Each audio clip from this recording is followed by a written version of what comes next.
very nice to meet you. It's actually my first time, I think, meeting the trade unions here for the teachers. And I know we're here today to talk about ensuring that schools are open in a manner which is both safe and sustainable. I read through your opening statements, and I suppose I just have a couple of questions. For John, I suppose, from INTO, very much about the flu vaccine for teachers, that I'd really like to, I suppose, just know a little bit more about that. I do sort of support that they would be a group that should be considered as a group to get the flu vaccine, but we know it's in short supply at the moment. Also, maybe just a question relating just to the increase in the pupil capitation fee of €25.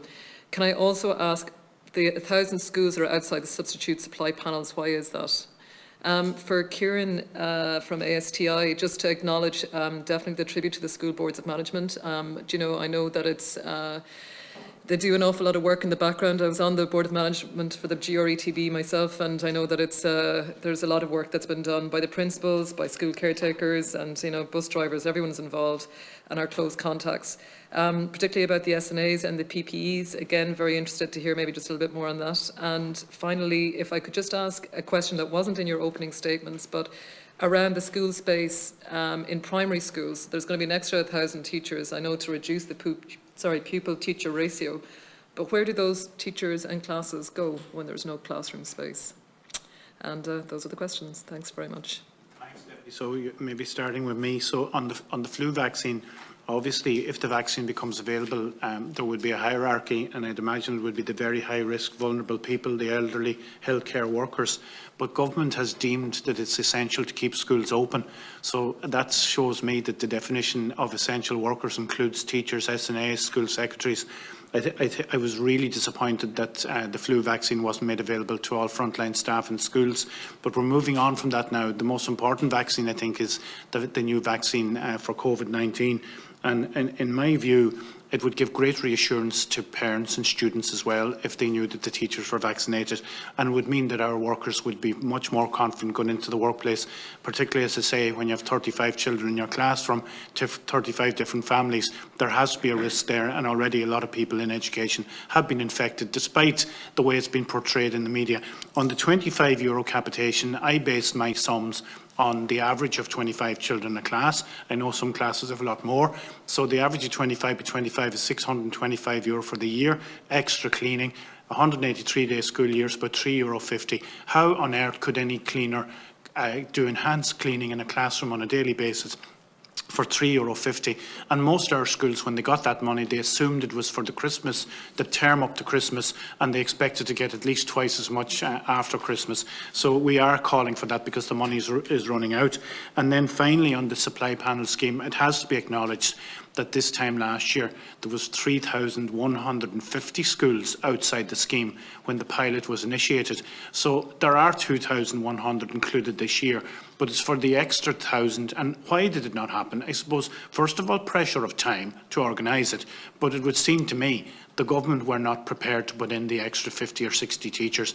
And the gas thing is, it would cost no money, because subs, there's a budget for subs anyway, but there's certainty in the supply panel that you're going to have a far better chance of getting a sub, and there's certainty for the workers and the children that it's going to be consistent with the same person coming into the school. So we think that scheme definitely should be enhanced after Christmas to look after those 1,000 schools. Thank you very much, John. Kieran. Thank you for your kind words, and I'm sure they'll be well appreciated, the breadth and depth of the country in relation to the tribute to boards of management, to principals, to teachers, and the acknowledgement of the great work that's being done, and the fact that teachers and other workers in schools now are essential workers and frontline workers. And like my colleague here, we have also called for the flu vaccine to be distributed to school staffs, and it's unfortunate that that hasn't proved to be the case. But notwithstanding all that great work, the task remains immense in that there's a very tough job and difficult job ahead.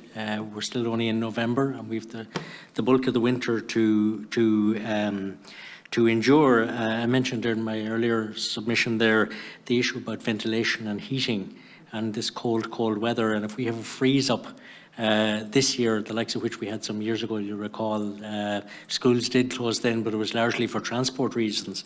I think they got over that, but this time it'll be because schools will be too cold. and it won't be possible. And secondly, there needs to be, finish on this point, there needs to be considerable amount of thought and effort put into dealing with classes who may have to be sent home, or maybe individual schools that will have to close, and the arrangements around that. So there's an enormous amount of work still to be done. Thank you very much, Kieran. If I might just ask Michael, just in relation very quickly, just to the air quality monitors that you spoke about, and I might just then ask, I suppose, Andy, maybe just the question really on, I suppose, with SNAs, but also the extra school space. You might have some comments on that. Thanks, Michael. Yeah. We have a minute each, gentlemen, okay? Okay, the Health Service Protection Centres have actually recommended these in a report, that they are a cheaper method than putting in heat exchange systems or anything more sophisticated than that, because the cost might be prohibitive. I suppose I would have said we should have been looking at this years ago for even energy efficiency.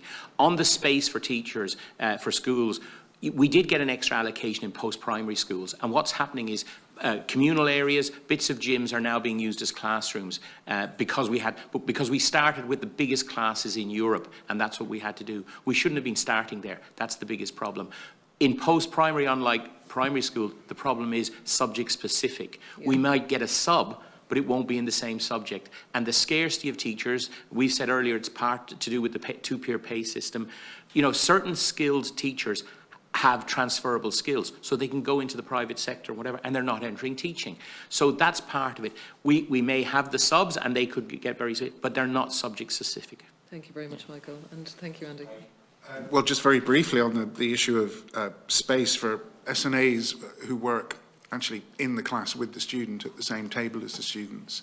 The small classrooms are proving to be a significant challenge, especially when they move between pods in primary, where there are several pods in a class.